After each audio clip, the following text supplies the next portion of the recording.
GV ಟಿವಿಗೆ ಸ್ವಾಗತ. ನಾನು ಹೊಸದುರ್ಗ ರಾಘು.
ಇವತ್ತು ಬೆಂಗಳೂರಿನಲ್ಲಿ ಶಾಖಾ ಕಚೇರಿ ಉದ್ಘಾಟನೆ ಆಗಿದೆ. ಬಹುಶಃ ಇಂದಿನ 2018ನ ಅವಧಿಯಲ್ಲಿ ಮುಂದುವರೆದ ಕಾರ್ಯಕ್ರಮವಾಗಿದೆ. 13-18ರ ಸಿದ್ದರಾಮಯ್ಯ ಸರ್ಕಾರದಲ್ಲಿ ಮುಂದುವರೆದ ಕಾರ್ಯಕ್ರಮ. ಅವತ್ತು ಇಂದಿನ ಸಚಿವರಾಗಿ ಡಿ.ಕೆ. ಶಿವಕುಮಾರ್ ಅವರು ಇಂದಿನ ಸಚಿವರಾಗಿದ್ದರು. ಬಹುಶಃ ಅವರು ಮೊದಲೇ ಬೇಡಿಕೆಯಲ್ಲಿ ಕೆಲಸದ ಪೂಜೆ ಕಾರ್ಯಕ್ರಮ ಮತ್ತು ಬಾಡಿಗೆ ಉಳಿದಂತೆ ಸಬ್ಸ್ಟೇಷನ್ಗಳ ಉದ್ಘಾಟನೆ ಈ ಕಾರ್ಯಕ್ರಮ ಪಾಲ್ಗೊಂಡ ಸಂದರ್ಭದಲ್ಲಿ ವಸ್ತುಗಳ ತಾಲೂಕು 340 ಹಳ್ಳಿಗಳನ್ನು ಹೊಂದಿದೆ. ಇರ್ತಕ್ಕಂಥ ಒಂದು ಹಳ್ಳಿಗೆ ಒಂದು ಸಬ್ ಡಿವಿಷನ್ ಮೂಲಕ ಕಾರ್ಯವನ್ನು ನಡೆಸಲಿಕ್ಕೆ ಆಗೋದಿಲ್ಲ ಅಂತ ಹೇಳಿ 2 ಸಬ್ ಡಿವಿಷನ್ ಮಾಡಬೇಕು ಅಂತ ಹೇಳಿ ಪತ್ರವನ್ನು ಕೊಟ್ಟೆ. ಒಂದು ಕಸ್ಬಾ ಮಾಡಕೆರೆ ವಸ್ತ್ರಗಳ ನಗರದ ಸೇರಿದಂಥ ಒಂದು ಸಬ್ ಡಿವಿಷನ್, ಮತ್ತೊಂದು ಶ್ರೀರಾಮಪುರ ಮೇಲೆ ಸೇರಿದ ಒಂದು ಸಬ್ ಡಿವಿಷನ್ ಮಾಡಬೇಕು ಅಂತ ಹೇಳಿ ಪತ್ರ ಕೊಟ್ಟೆ.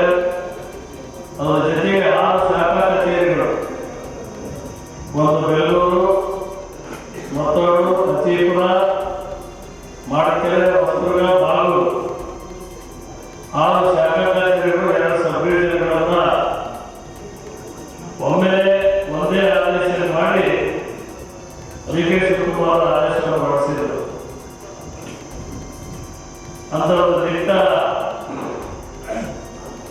ಆಡಳಿತವನ್ನು ಇಂದಿನ ಇಲಾಖೆ ನಡೆಸಿಕೊಂಡ ಮೊದಲನೇ ಇಂದಿನ ಸಚಿವರು. ಬಹುಶಃ ಅವರು ಒಂದೇ ಆದೇಶದಲ್ಲಿ ಆ ಶಾಖಾ ಕಚೇರಿ ಕಟ್ಟಡ 2 ಸಬ್ ಡಿವಿಷನ್ಗಳು, ವಸ್ತ್ರಗಳು ಸಬ್ ಡಿವಿಷನ್ ಕಚೇರಿಯಲ್ಲಿ ಈ ಉದ್ಘಾಟನೆ ಮಾಡಿ ಭೂಮಿ ಪೂಜೆ ಕಟ್ಟಡ ಶುರು ಮಾಡಿಸಿದೆ. ಶ್ರೀರಾಮಪುರ ಕಟ್ಟಡ ಸಬ್ ಡಿವಿಷನ್ಗೆ ಉದ್ಘಾಟನೆ ಆಗಿದೆ. ಒಟ್ಟಾರೆ 340 ಹಳ್ಳಿಗಳಲ್ಲಿ ಒಂದು ಸಬ್ ಡಿವಿಷನ್ ಕೆಲಸ ಮಾಡಿ ಆಗಲಿಲ್ಲ ಅಂತ ಹೇಳಿ 2 ಸಬ್ ಡಿವಿಷನ್ಗಳು ಆ ಶಾಖಾ ಕಚೇರಿಗಳನ್ನು ಮಾಡಿ ಹುದ್ದೆಗಳನ್ನು ಸೃಷ್ಟಿ ಮಾಡಿದರು. ಲೈಬ್ರರಿಗಳು ಸೃಷ್ಟಿಯಾಯಿತು, ಶಾಖಾ ಕಚೇರಿ ಸೆಕ್ಷನ್ ಆಫೀಸರ್ ಕೂಡ ಸೃಷ್ಟಿಯಾದರು. 2 ಏಳರಲ್ಲಿ ಸಬ್ ಡಿವಿಷನ್ ಮುಖ್ಯಸ್ಥರಾದರು.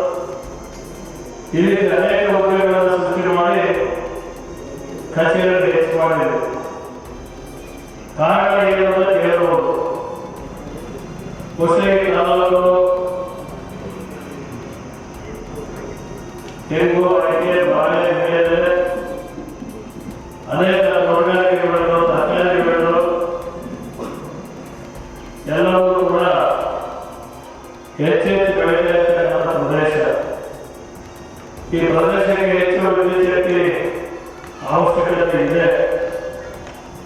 ಸುಮಾರು 50,000ಕ್ಕೂ ಅಧಿಕ ಅಧಿಕೃತ ಆಫೀಸರ್ಗಳಿದ್ದಾರೆ.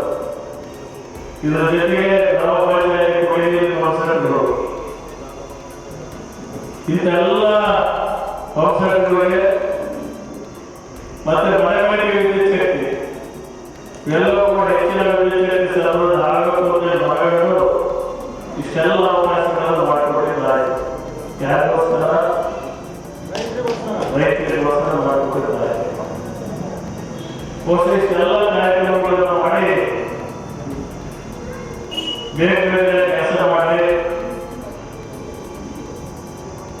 ಬೇರೆ ಬೇರೆ ಕೆಲಸಗಳನ್ನು ನಿರ್ವಹಿಸಿ ರೈತರಿಗೆ ವಿದ್ಯುತ್ ಅಭಾವ ಆಗಬಾರದು, ಸಮಸ್ಯೆಗಳು ಸೃಷ್ಟಿಯಾದರೆ ಬೇಗ ಮುಗಿಸಿಕೊಳ್ಳಿ ಅಂತ ಹೇಳಿ ಇಷ್ಟೊಂದು ಶಾಖಾ ಕಚೇರಿಗಳು ಸಂಯೋಜನೆಗಳನ್ನು ಮಾಡಿ ರೈತರನ್ನು ಸೃಷ್ಟಿ ಮಾಡಿ ಶಾಖಾ ಕಚೇರಿ ಅಧಿಕಾರಿಗಳನ್ನು ಸೃಷ್ಟಿ ಮಾಡಿ ಜನರಿಗೆ ಅವಕಾಶ ವಿದ್ಯುತ್ ಸರಬರಾಜು ಅವಕಾಶ ಮಾಡಿಕೊಟ್ಟಿರುವ ಕೆಲಸವನ್ನು ಮಾಡಿಕೊಟ್ಟಿದ್ದೇವೆ.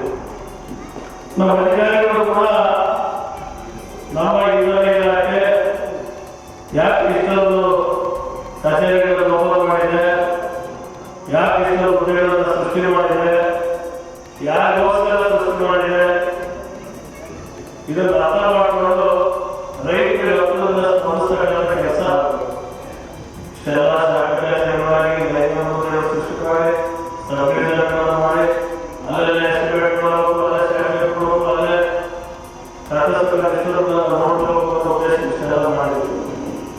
ಸಮಸ್ಯೆಗಳು ಆಗಬಾರದು. ನಮ್ಮ ಅಧಿಕಾರಿಗಳು ಕಿವಿಮಾತು ಹೇಳ್ತೀನಿ, ದಯಮಾಡಿ ರೈತರನ್ನ ಕನಸಿಗೆ ಕೆಲಸಕ್ಕೆ ಹೋಗಬೇಕು, ನೀವೇ ಹೋಗ್ಲಿಕ್ಕೆ ಮಾಡಬೇಕು.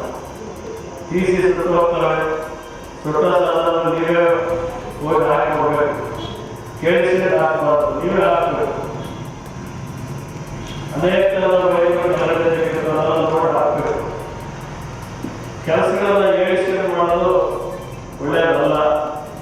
ಇಷ್ಟೊಂದು ಶಾಖಾ ಕಚೇರಿಗಳು ಸಂಯೋಜನೆಗಳು ಮಾಡಿ ಹುದ್ದೆಗಳನ್ನು ಸೃಷ್ಟಿ ಮಾಡಿ ಎಲ್ಲವೂ ಮಾಡಿಕೊಟ್ಟರು ಕೂಡ ಕೆಲಸ ಸಮರ್ಪಕ ಆಗಿಲ್ಲ ಅಂದರೆ ಎಲ್ಲೋ ಕಡೆ ನಮ್ಮ ಊರಿಗೆ ಶಾಖಾ ಕಚೇರಿ ಆಗಿದೆ ಅಂತ ಗೊತ್ತಿಲ್ಲ, ಶಾಖಾ ಕಚೇರಿ ಯಾಕೆ ಮಾಡಿದ್ದಾರೆ ಅಂತ ಅರ್ಥ ಆಗಿಲ್ಲ, ಇಷ್ಟೇ ಗ್ರಾಮ ಪಂಚಾಯತಿ ಸದಸ್ಯರುಗಳೇ ಅರ್ಥ ಆಗಿಲ್ಲ. ಶಾಖಾ ಕಚೇರಿ ಯಾಕೆ ಹೋಗಿದೆ, ಶಾಖಾ ಕಚೇರಿ ಸೃಷ್ಟಿ ಮಾಡಿದ ಉದ್ದೇಶ ಏನು, ಗ್ರಾಮ ಪಂಚಾಯತಿ ಕಟ್ಟಡಗೊಳಿಸಿ ಶಾಖಾ ಕಚೇರಿ ಉದ್ಘಾಟನೆ ಮಾಡಿಸಿದ್ವಿ ಆ ಸಂದರ್ಭದಲ್ಲಿ. ಎಲ್ಲ ಪ್ರತಿಯೊಂದು ಕಾರ್ಯಕ್ಕೂ ವಸ್ತುಗಳು ಹೋಗಬೇಕಾಗಿತ್ತು, ವಸ್ತುಗಳಲ್ಲೇ ಶಾಸನ ಆಗಬೇಕಾಗಿತ್ತು. ಎಲ್ಲ ಕಚೇರಿಯನ್ನು 10 ಕಾಲ ಬಂದಿದೆ. 10 ಕಾಲ ಬಂದು ಜನರಿಗೆ 10ರಿಂದ ಸ್ಪರ್ಧೆ ಆಗಲಿ, 10ರಿಂದ ಕೆಲಸ ಆಗಲಿ ಅಂತೇಳಿ ಈ ಎಲ್ಲ ಕೆಲಸ ಮಾಡಿಕೊಂಡು ಇಷ್ಟೊಂದು ಬೃಹತ್ತಾದ ಕಚೇರಿಗಳನ್ನು ಮಾಡಿ ನಿಮ್ಮ ಅನುಕೂಲವೇ ಮಾಡಿಕೊಟ್ಟಿದ್ದೀವಿ. ಇದನ್ನು ನಾವು ಅಧಿಕಾರಿಗಳು ಅರ್ಥ ಮಾಡ್ಕೊಬೇಕು. ಇಷ್ಟೊಂದು ಬೃಹತ್ ಪ್ರಮಾಣದ ಶಾಖಾ ಕಚೇರಿಗಳನ್ನು ಓಪನ್ ಮಾಡತಕ್ಕಂಥ ಉದ್ದೇಶ ರೈತರಿಗೆ ತುರ್ತಾಗಿ ಕೆಲಸ ಆಗಬೇಕು, ರೈತರಿಗೆ ತುರ್ತಾಗಿ ಕೆಲಸ ಮಾಡಿಕೊಡ್ಬೇಕು ಅಂತಕ್ಕಂಥ ಭಾವನೆ ನಿಮ್ಮಲ್ಲಿ ಮೂಡಿ ಬರಬೇಕು. ನಾನಲ್ಲಿ ಏನೋ ಮಾತಾಡಬೇಕು ಅಂತ ಮಾತಾಡಲಿಕ್ಕೆ ಹೋಗೋದಿಲ್ಲ. ದಯಮಾಡಿ ನಮ್ಮ ಇಲಾಖಾ ಅಧಿಕಾರಿಗಳು ರೈತರ ಸಂಕಷ್ಟಕ್ಕೆ ಹತ್ತಿರದಿಂದ ಸ್ಪಂದಿಸಬೇಕು, ಹತ್ತಿರದಿಂದ ಸಹಕಾರಿ ಆಗಬೇಕು. ನಮ್ಮ ಕಕ್ಷದ ಆಫೀಸರ್ಗಳು, ರೈತರು, ಎಲ್ಲ ಅಧಿಕಾರಿಗಳು ಹತ್ತಿರದ ಸ್ಪಂದಿಸಿ ಬೇರೆ ಕೆಲಸ ಮಾಡಿಕೊಡ್ತಕ್ಕಂಥ ಕೆಲಸಕ್ಕೆ ಮುಂದಾಗಬೇಕಂತ ಮಾತನ್ನು ತಿಳಿಸಿದೆ. ಇವತ್ತು ಪ್ರಾರಂಭದಲ್ಲಿ ಬಹಳಷ್ಟು ಕಡಿಮೆ ಆಗಿತ್ತು. ಬಹಳಷ್ಟು ಹೊಸಗಳಲ್ಲಿ ಒಂದು ಸ್ಟೇಷನ್ ಬಿಟ್ಟರೆ ಎಲ್ಲೆಲ್ಲೂ ಸ್ಟೇಷನ್ಗಳು ಇರಲಿಲ್ಲ. ನಮ್ಮ ಊರಲ್ಲಿ ವಿದ್ಯುತ್ತಿಗೆ ಅಭಾವ, ಮುಟ್ಟಿರೋ ಕಾರ್ಯಕ್ರಮ ಜೀವನ ಹೋಗಬೇಕಾಗಿತ್ತು. ಇವೆಲ್ಲವೂ ಕೂಡ ಹತ್ಕೊಂಡು ಗದಗ ಸ್ಟೇಷನ್ ಆಗಿದೆ, ಕಿತ್ತಾಳ ಸ್ಟೇಷನ್ ಆಗಿದೆ, ಬಕ್ಕೂಡ ಆಗಿದೆ, ಮಾಟ್ಕೆರೆ ಆಗಿದೆ, ಆಲಮೇಶ್ವರ ಆಗಿದೆ, ಬಾಗೂರು ಆಗಿದೆ, ನೀರಿನ ಗೇಟಲ್ಲಾಗಿದೆ. ಇಂಥ ಹಲವಾರು ಸ್ಟೇಷನ್ಗಳನ್ನು ಮಾಡಿ ಮಾಡಿಕೊಡ್ಬೇಕು. ಈಗ ಮತ್ತೆ ಕಲ್ಕೆರೆ ಕೂಡ ಉಳಿದಲ್ಲ, ಕಲ್ಕೆರೆ ಹೋಗ್ತ ಹೊಸರು ಏರ್ಪೋರ್ಟ್ ಹೋಗ್ತಾ ಏರ್ಪೋರ್ಟ್ ಉಳಿಯಿಲ್ಲ, ಎಡಗಡೆ ಕುಟ್ಕೊಳ್ಳೋದಿಲ್ಲ, ಆ ಸ್ಟೇಷನಿಗಾಗಲೇ ಮಂಜೂರಾತಿ ಆಗಿದೆ. ಈ ಗದಗ ಬಿಟ್ಟರೆ ಅಲ್ಲೋ ಸ್ಟೇಷನ್ ಆಗ್ತಾ ಇದೆ. ಎಸ್ಐಗೆ ಒಂದು ಸಬ್ ಸ್ಟೇಷನ್ ಆಗ್ತಾ ಇದೆ, ಅಲ್ಲೇ ಲ್ಯಾಬ್ ಕೊಟ್ಟಿದ್ದೀವಿ. ನಾವೇಳೆ ಕಲ್ಗೋಳಿ ಸ್ಟೇಷನ್ ಮಾಡಿ ಜಾಗ ಕೊಟ್ಟಿದ್ದೀವಿ. ಮಸ್ಕಳಿ ಗೇಟ್ ಅಂತ ಜಾಗ ಕೊಟ್ಟಿದ್ದೀವಿ, ಲಕ್ಕಿಳಿ ಅಂತ ಜಾಗ ಕೊಟ್ಟಿದ್ದೀವಿ. ಕಲ್ಕೆರೆ ಆಯಿತು, ಕಲ್ಗೋಳಿ ಆಯಿತು, ಎಸ್ಐಗೆ ಆಯಿತು, ಲಕ್ಕಿಳಿ ಆಯಿತು, ಮಸ್ಕಳಿ ಗೇಟ್ ಆಯಿತು, ಎಲ್ಲ ಕಡೆ ಸ್ಟೇಷನ್ ಮಾಡಿ ಕೊಟ್ಟಿದ್ದೀವಿ. ಇಷ್ಟೆಲ್ಲ ಸ್ಟೇಷನ್ ಮಾಡ್ತಕ್ಕಂಥ ಮೂಲ ಉದ್ದೇಶ ರೈತರಿಗೆ ಕರೆಕ್ಟು ಅನುಕೂಲವಾಗಿದೆ.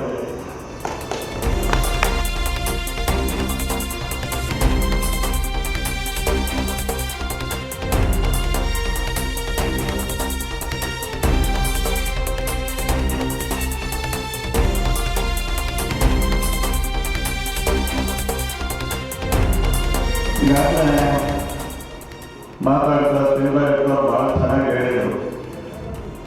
ರೈತರಿಗೆ ನಾವು ಮೂಲಭೂತ ಸೌಕರ್ಯ ನಮ್ಮ ಇಲಾಖೆಗೆ ಏನು ಕೊಡಬೇಕಾದನ್ನ ನಾವು ಸಾರ್ವಜನಿಕರಿಗೆ ತಲುಪಿಸಬೇಕು ಅನ್ನೋ ಒಂದು ದಿಸೆಯಲ್ಲಿ ನಾವು ಕೆಲಸ ಮಾಡ್ತೇವೆ ಅಂತ ತುಂಬ ಒಳ್ಳೆಯ ಮಾತು. ಅದೇ ರೀತಿ ಗೋವಿಂದಪ್ಪನವರು ಕೂಡ ಉತ್ತಮವಾದ ಕೆಲಸವನ್ನು ಮಾಡಿದ್ದಾರೆ. ದಣಿವರಿಯದ ನಾಯಕರು. ಅವರು ವಿಶ್ರಾಂತಿ ತಗದೇ ಇಲ್ಲ, ವಿಶ್ರಾಂತಿನೇ ಬೇಕಿಲ್ಲ ಅವರಿಗೆ. ಪ್ರಥಮವಾಗಿ ಸಂದರ್ಭದಲ್ಲಿ ಸನ್ಮಾನ್ಯ ಗೋವಿಂದಪ್ಪನವರು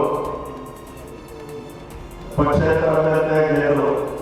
ಆ ಸಂದರ್ಭದಲ್ಲಿ ಒಂದು ಹಾಹಾಕಾರ ಸೃಷ್ಟಿ ಇತ್ತು. ಏನದು ಹಾಹಾಕಾರ? ಮೊದಲನೇದಾಗಿ ಗ್ರಾಮೀಣ ಪ್ರದೇಶಕ್ಕೆ ನಾವು ಹೋದ ತಕ್ಷಣ ಕೇಳ್ತಿದ್ದು ವಿದ್ಯುತ್ ಶಕ್ತಿ ಸಮಸ್ಯೆ. ವಿದ್ಯುತ್ ಶಕ್ತಿ ಸಮಸ್ಯೆ ಅಂದ್ರೆ ಒಂದಲ್ಲ ಸಮಸ್ಯೆ. ಅದು ಯಾವ ಕ್ರಮ ನೋಡಿದ್ರು ಎಲ್ಲ ಸರ್ಕಾರ ಎಲ್ಲ ನಿಶಕ್ತಿ ಆಗ್ತಿತ್ತು. ಕಾಮಗುಡಿಗೆ, ವೈಗುಡಿಗೆ ಎಲ್ಲ ಸ್ವಾಮಿ ಇದೇನಾದ್ರು ನಾವೆಲ್ಲರೂ ಹೋಗ್ಬಿಡ್ತೀವಿ, ನಮಗೆ ಗೊತ್ತಾಗಲ್ಲ. ಒಂದು ಹಾವು ಹೋದ್ರೆ ಕಣ್ಣಿಗೆ ಕಾಣುತ್ತೆ, ಕಣ್ಣಿಗೆ ಕಾಣಲ್ಲ. ಏನಾದರೂ ಮಾಡಿ ಕಾಮವನ್ನ ತೆರವು ಮಾಡಬೇಕು ಸ್ವಾಮಿ ಅಂತ ಅವ್ರಿಗೆ ಗ್ರಾಮೀಣ ಪ್ರದೇಶದ ಜನ ಹೇಳ್ತೀವಿ.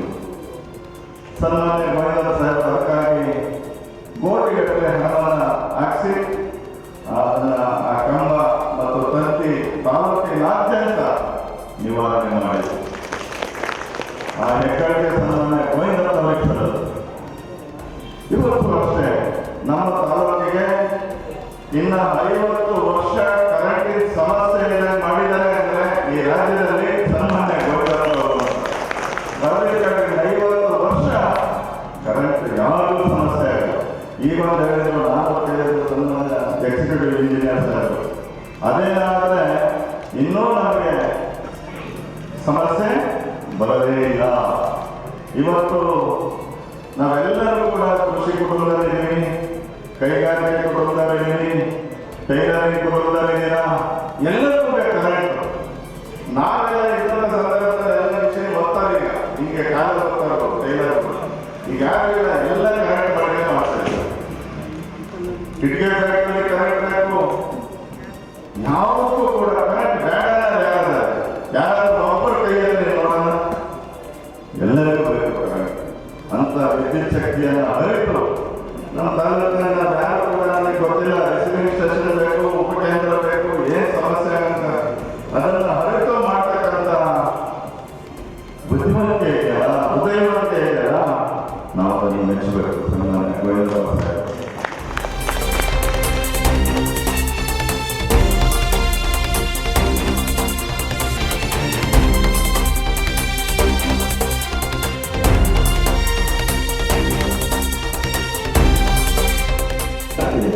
ಆದರೆ ಪ್ರತಿಯೊಬ್ಬರು ಏನು ಇವತ್ತು ಮಳೆ ಗಾಳಿ ಅಂದರೆ ರೈತರುಗಳು ಭಾಗವಹಿಸಿ ಮನೆ ಮನೆ ಇವತ್ತು ನೀವು ಸ್ಪರ್ಧೆ ಮಾಡ್ತಿಲ್ಲ. ಇದು ದಯಮಾಡಿ ಗ್ರಾಮಸ್ಥರಾಗಲಿ ಫಲಾನುಭವಿಗಳಿಗೆ ಊರು ನಾವು ಜಾಸ್ತಿ ತೀಸಿಲ್ಲ ಅಂತ ಹೇಳಿ ಊರು ಎಡಗಡೆ ರೈತಂತಾರೆ.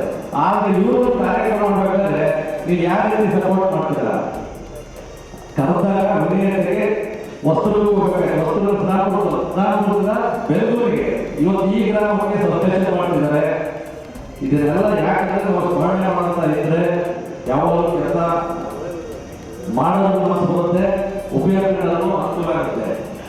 ಏನು ದಿವಸ ನಾನು ನೋಡಿದ್ರೆ ಹುಟ್ಟಿ ಬೆಳಗಿದ್ದು ಮುಂಚೆ ಶಿವಣ್ಣ ಹೇಳಿದ್ರು ಹಿಂದೆ ವೈದ್ಯ ಪ್ರಾಬ್ಲಮ್ ಆಯಿತು ಇರುತ್ತೆ.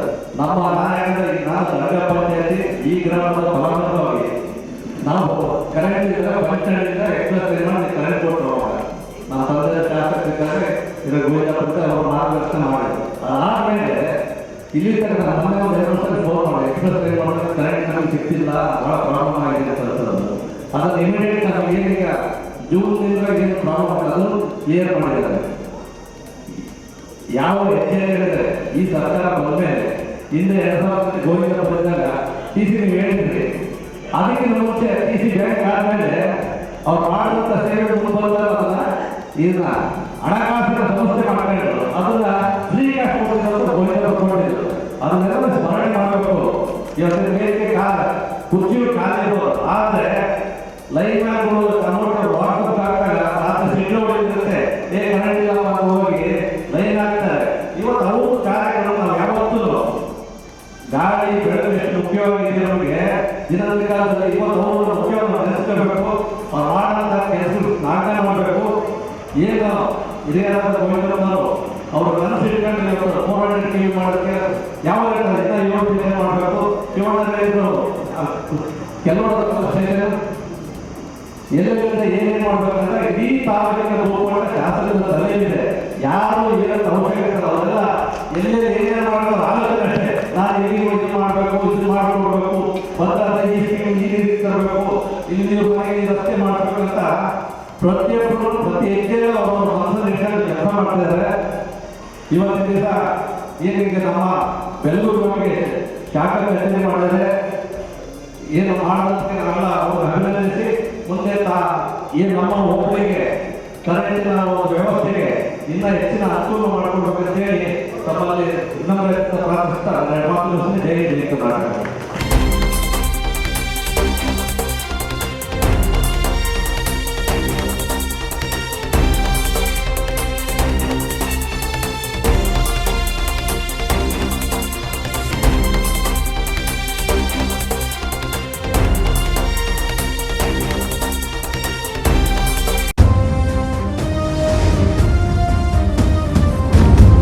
ಜಿವಿ ಟಿವಿ, ಇದು ನಿಮ್ಮ ಧ್ವನಿ.